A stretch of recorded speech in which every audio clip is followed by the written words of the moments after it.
안녕하세요. 오늘은 전세보증금을 못 받았을 때 강제 경매로 해결하는 방법에 대해 말씀드리려고 합니다. 전세 계약이 끝났는데 집주인이 보증금을 돌려주지 않으면 정말 막막하잖아요. 그런데 법적으로 대응할 수 있는 방법이 있더라고요. 바로 전세보증금 반환 소송을 통한 강제 경매입니다.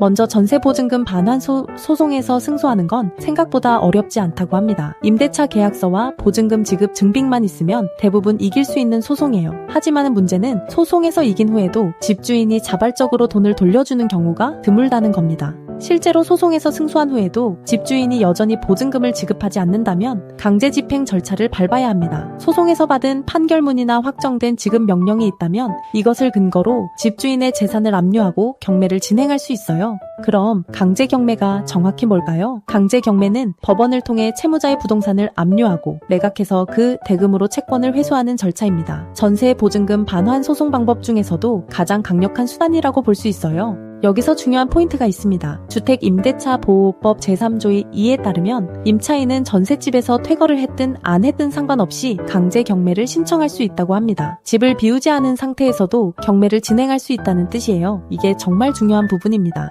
그럼 강제 집행 절차는 어떻게 진행될까요? 먼저 소송에서 이기면 약 2주간의 항소 기간이 주어집니다. 이 기간이 지나면 판결이 최종 확정되는 거죠. 판결이 확정되어야 강제 집행을 시작할 수 있습니다. 판결 확정 후에는 집주인의 재산을 조사해야 해요. 법원을 통해 재산 명시 절차나 재산 조회 절차를 진행할 수 있습니다. 주거래 은행을 파악하고 소유한 부동산이 있는지 확인하는 과정이에요. 은행 계좌를 찾았다면 바로 압류를 진행할 수 있습니다. 계좌에 잔액이 있으면 즉시 추심해서 보증금을 회수할 수 있어요. 하지만 계좌에 돈이 없다면 어떻게 해야 할까요? 이때 필요한 게 바로 부동산 강제 경매입니다. 집주인 명의의 부동산이 발견되면 본격적으로 강제 경매 절차를 시작하는 겁니다. 법원에 경매 신청을 하고 경매를 통해 나온 매각 대금에서 우선적으로 보증금을 받을 수 있습니다. 많은 분들이 궁금해하시는 부분이 있어요. 살고 있는 전셋집도 경매에 넣을 수 있냐는 건데요. 네, 가능합니다. 이게 정말 놀라운 부분인데요. 주택임대차보호법에 따르면 임차인은 자신이 살고 있는 전셋집을 퇴거하지 않고도 강제 경매를 신청할 수 있다고 합니다.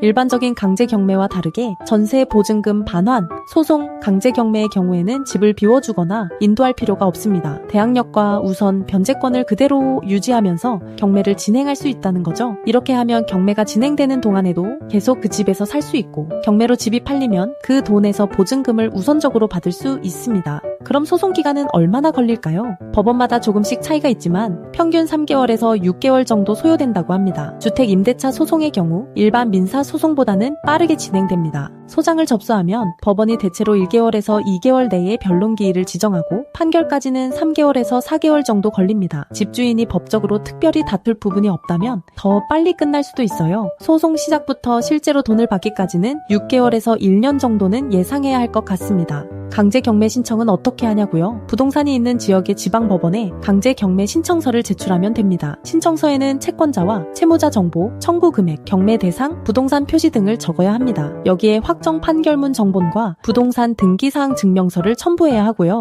법원에 내야 하는 비용으로는 인지대와 송달료가 있습니다. 그리고 경매 진행에 필요한 옛납금도 미리 내야 합니다. 이 비용은 나중에 경매가 성공하면 경매 대금에서 돌려받을 수 있으니 너무 걱정하지 않으셔도 됩니다. 변호사 수임료도 궁금하시죠? 보증금 액수에 따라 다르지만 평균 300만 원에서 500만 원 정도라고 합니다. 하지만 좋은 소식이 있어요. 계약 만료 후 집주인이 보증금을 주지 않아서 소송을 제기한 경우라면 승소 후에 소송 비용 확정 청구를 통해 변호사 비용을 집주인에게 청구할 수 있습니다.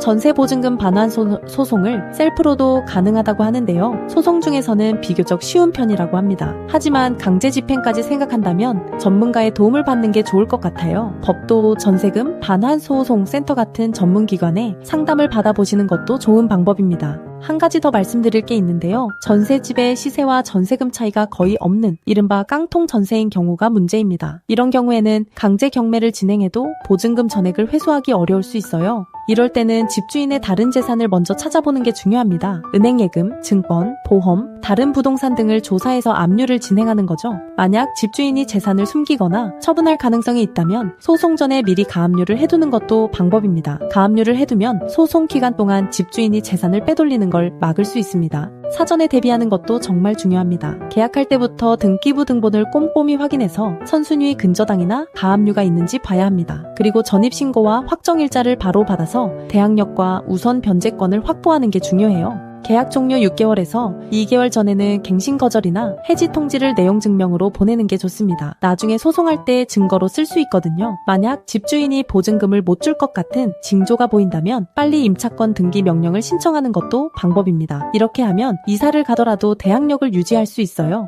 정리해드리자면 전세 계약이 끝났는데 보증금을 못 받았다면 먼저 내용 증명으로 반환을 요청하는 게 좋습니다. 그래도 안 되면 지급 명령이나 조정을 시도해볼 수 있고요. 이것도 실패하면 전세 보증금 반환 소송을 제기하는 겁니다. 소송에서 이기면 판결문을 받게 되는데 집주인이 여전히 돈을 안 주면 그때 강제 집행을 시작하는 거죠. 강제 집행 방법으로는 채권 압류, 부동산 경매, 동산 압류 등이 있습니다. 이 중에서 가장 효과적인 게 바로 부동산 강제 경매입니다. 전세 보증금 못 받는 상황은 정말 힘들고 답답한 일입니다. 하지만 법이 임차인을 보호하기 위한 여러 장치를 마련해 두었다는 걸 알게 됐습니다. 전세 보증금 반환, 소송 강제 경매 제도를 통해 끝까지 보증금을 받을 수 있는 방법이 있습니다. 시간과 비용이 들긴 하지만 포기하지 않고 법적 절차를 밟으면 결국에는 보증금을 돌려받을 수 있습니다. 특히 살고 있는 전셋집을 퇴거하지 않고도 경매를 진행할 수 있다는 점은 임차인에게 정말 유리한 제도입니다. 어려운 상황에 계신 분들께 도움이 되셨으면 좋겠습니다. 감사합니다.